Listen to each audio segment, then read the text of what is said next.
À mi-tournant, je dis bon bah ça va aller, on va gagner de 20 mètres. Et puis à mi-ligne droite, je sens que ça décélère, et là je trouve le temps long. Et j'appelle le poteau, et au passage du poteau, je sais pas si je suis un ou deux. Et Eric il me dit normalement c'est toi. Mais bon, normalement c'est toi, des fois c'est pas forcément toi. Hein. C'est ça. Ce samedi 13 septembre sera une date mémorable pour notre invité du jour. Il est l'homme du jour de ces critériums, c'est Théo Duval d'Estaing. Bonjour Théo. Bonjour. Bravo tout d'abord pour cette magnifique journée Théo. Ce matin, vous vous levez de votre lit. À quoi vous pensez? Vous pensez que vous êtes capable de réaliser cette journée? Ce matin, je me lève, je pense surtout à si j'ai rien oublié pour les 7 partants. Notamment. Voilà, et ça va, j'ai rien oublié. Donc tout va bien. Et puis après, dans le camion, on fait le papier, et puis on se dit, tiens, on a une bonne chance quand même. Hein. Une ou deux même. Deux. On va revoir les courses bien évidemment Théo, et on va d'abord se pencher vers le critérium des 4 ans dans l'ordre du programme avec Lancier du Goutier. Avant la course, quelle était un petit peu votre philosophie? Le cheval était très bien, voilà, ça fait un moment qu'on vit cette course-là. Donc on a essayé de l'amener au mieux pour cette course-là. Et tout allait bien. Et puis après le défilé, il l'a mis en route. Le défilé, il a pas du tout aimé le défilé, c'est un raid cash. Hein.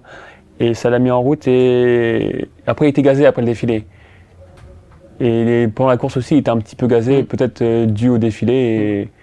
Mais bon, ça fait partie de la course, hein. Le défilé fait partie de la course. Et non, mais le cheval était bien et il a répondu présent. Et on a eu un gros temps fort tout début pour commencer. Théo, vous l'avez probablement pas vu au sulky, c'est la faute de Lisa Josselin qui s'accroche avec Nicolas Bazière et Lord du Gers. Vous prenez rapidement l'option d'être tête et corde. Exactement, moi j'ai dit faut que je prenne un bon départ, donc j'ai essayé de partir plus fort que d'habitude. Et mon cheval il a su le faire, donc je suis parti en dehors, il est parti très fort. Et moi je ne savais pas que Jean-Michel il s'était fait accrocher et qu'il avait fait une petite faute, je ne savais pas, j'étais pas au courant. Par contre j'avais entendu que Nicolas a été disqualifié, donc un bon cheval en moins. Et donc Jean-Michel, quand je me suis retourné, je l'ai vu sorti de plaine, il était 3e à 2, mais je ne savais pas qu'il avait perdu autant de terrain que ça non plus avant la course. Justement, vous le voyez dans votre rétroviseur en montant, et c'est là où vous décidez, entre guillemets, où vous n'êtes pas pilote à bord, de durcir un peu la course? Et ben non, en montant, on va pas très vite en montant. Voilà, il y a beaucoup de vent, beaucoup de vent, et mon cheval il se met un peu en route.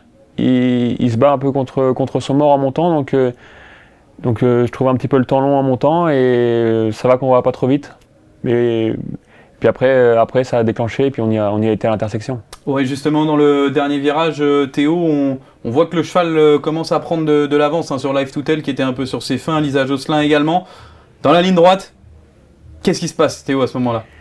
Et à l'intersection, j'avais mon cheval un peu trop dans la main, donc je l'ai laissé faire. Hein. Je voulais pas me battre avec lui encore, donc je l'ai laissé faire, je l'ai laissé dérouler. J'ai débouché les oreilles de bonne heure. Et à mi-tournant, j'ai dit bon ça va aller, on va gagner de 20 mètres. Et puis à mi-ligne droite, je sens que ça décélère, et là je trouve le temps long. Et j'appelle le poteau, et au passage du poteau, je sais pas si je suis un ou deux. Ouais. Voilà, je sais que je suis pas 3, mais je sais pas si je suis un ou deux. Et Eric il me dit normalement c'est toi. Mais bon, normalement c'est toi, des fois c'est pas forcément toi. Hein. C'est ça. Et bon, 5 minutes après, on m'a dit que c'était moi, donc là j'ai pu souffler un coup. À cet instant, vous remportez votre premier groupe 1, le premier de votre courte carrière, on peut le dire. Théo, vous avez 25 ans, vous avez terminé notamment 3e à plusieurs reprises de groupe 1 avec Oracle Tile dans le prix René Balière, dans le prix d'Amérique avec Flamme du Goutier, et j'en passe, Mac de Blary également. À quoi on pense à ce moment-là, Théo? C'est un aboutissement et une satisfaction personnelle. Voilà, personnellement ça me fait plaisir à moi, et je me sens légitime, et je suis content du travail de l'écurie, et puis voilà, avec un bon cheval, c'est plus facile. On a vu le frangin gagner notamment avec Ida Haute-Thiard un bon nombre de courses. Thierry, votre papa, était forcément un petit peu ému au passage du poteau, pareil, de le voir sous les émotions s'approcher de vous, Théo. Qu'est-ce que vous ressentez? Forcément, il voulait que je gagne un groupe 1 un jour, hein, forcément, parce que lui en a gagné plusieurs, mon frère en a gagné plusieurs, et moi je n'en avais pas encore gagné, donc c'était une de ses missions un peu qui s'était dit dans sa tête de me faire gagner un groupe 1 un jour, mais pour ça il fallait qu'il me trouve un bon cheval, parce que voilà, il faut un top cheval pour gagner un groupe 1, surtout comme ça. Hein, voilà, j'ai rien inventé, hein, j'ai été devant, et et je l'ai laissé aller. Hein. Et comme une bonne nouvelle n'arrive jamais toute seule, Théo, 40 minutes après, vous êtes au sulky de Mac de Blary dans le Critérium des 3 ans. Pareil, à ce moment-là, dans l'aspect tactique de la chose, vous vous retrouvez derrière la favorite Magic Knight. Ben voilà, au début j'étais devant, ça me contrariait pas du tout d'être devant, mais Magic Knight c'est une jument de tenue et elle voulait aussi la tête. Donc il y avait un choix à faire de la contrer ou de la laisser passer, mais de la contrer c'était... Bah, on allait se brûler les ailes un petit peu à deux, donc j'ai préféré la laisser passer. Puis bien m'en a pris parce qu'après j'ai pu ressortir à l'entrée de la ligne droite, donc j'ai eu un parcours sympa. Justement là on le voit ce parcours Théo, Magic Knight donc qui est en tête, 1000 étoiles à son extérieur. Là vous vous dites, est-ce que je risque pas d'être un petit peu bloqué? Je sais pas, là je sais pas trop. Je vois Jean-Michel qui a tiré une ficelle, puis une deuxième ficelle qui n'a pas fait un effet escompté fort, donc j'attends. J'attends et puis là je vois que Jean-Michel finalement, bah, pas tant que ça. Un peu, mais on sait pas. Et là je vois Jean-Michel qui va, sa jument elle est un peu fatiguée, donc là je me dis bon bah ça va aller.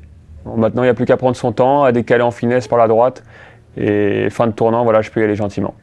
Et une bataille avec Magic Knight hein, à votre intérieur et là on donne tout à ce moment-là Théo. Bah ouais, on donne tout. Je suis obligé de tirer un peu sur le mort à droite, toute la ligne droite pour voilà, on voit bien mon cheval, il a la tête à droite. Je l'emmène un peu à droite pour essayer de le faire avancer, mais si j'aurais été droit, je pense que j'aurais été un peu plus vite. Après, voilà, on n'aime pas trop gagner comme ça hein, sur tapis vert. Hein. Enfin, pas du tout même. Hein. Mais voilà, il y a des juges. Et, Il y a eu une longue attente, Théo, à ce moment-là. Comment vous arrivez à réagir sous cette pression? Parce que vous êtes peut-être à deux doigts de remporter un deuxième groupe 1. Il y a une enquête qui est en cours. À ce moment-là, on reste un peu dans sa bulle. Bah moi, voilà, objectivement, à la récup, voilà, moi je fais profil bas, hein, mais je me dis que logiquement, ils vont inverser. Hein, voilà. Après, je suis pas juge, hein, je les laisse faire, mais objectivement, je me dis que ça va être inversé et que normalement c'est pour nous. Et après, on verra bien. Et au moment de l'annonce, c'est coup double pour vous, Théo, pour votre père forcément, Thierry. C'est une double satisfaction, j'imagine. Pareil, de comprendre qu'on gagne un deuxième groupe 1. Bien sûr. Bah, je préfère gagner l'autre à la régulière avant, forcément. Le premier. Voilà, comme je vous ai dit, on n'aime pas gagner comme ça, mais voilà, c'est le jeu. Un coup c'est toi, un coup c'est moi. Voilà, c'est chacun son tour un peu. Mais voilà, évidemment très content pour le cheval. Hein. Très content pour le cheval. C'est une belle association de propriétaires et ils sont très heureux d'avoir gagné leur groupe 1 aussi. Oui, également hein, pour Philippe Beauvisage qui remporte également son premier groupe 1. Forcément, on parle de Thierry Duval d'Estaing, vous gagnez pour lui, c'est votre père, c'est lui qui vous a formé également dans ce milieu. Quel impact ça a sur vous justement de gagner pour votre père?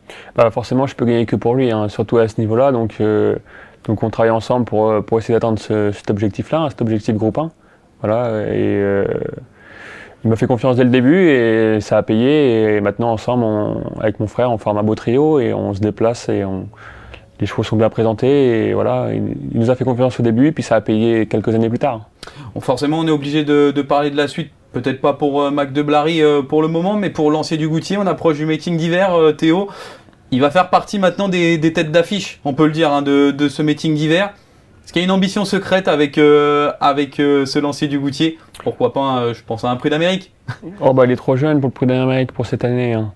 Mais il n'est pas engagé pour l'UET, donc il va pas avoir de course tout de suite, je pense. Après, voilà, il aura sûrement le Continental en décembre et les préparatoires avant.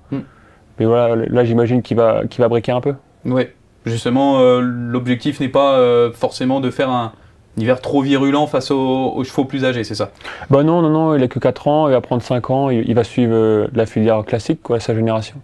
À titre personnel, vous remportez votre premier groupe 1, vous faites une saison stratosphérique, vous avez plus de 35% de succès au cours de l'année 2025. Pas mal, non? Ouais, j'ai passé les 80 victoires, je crois, donc on va peut-être faire les 100 de groupe 1, 2-3 groupe 2, donc non, ça, on fera pas pareil l'année prochaine ou un petit peu moins bien. Fêtez ça comme il faut maintenant. Il n'y a plus qu'à. Merci beaucoup Théo donc pour ces 2 grands succès et bravo à vous une nouvelle fois donc pour ces 2 grandes victoires. Évidemment le débriefing est à retrouver également sur le site letrot.com pour débriefer également du Critérium des 5 ans. À très bientôt, bye bye.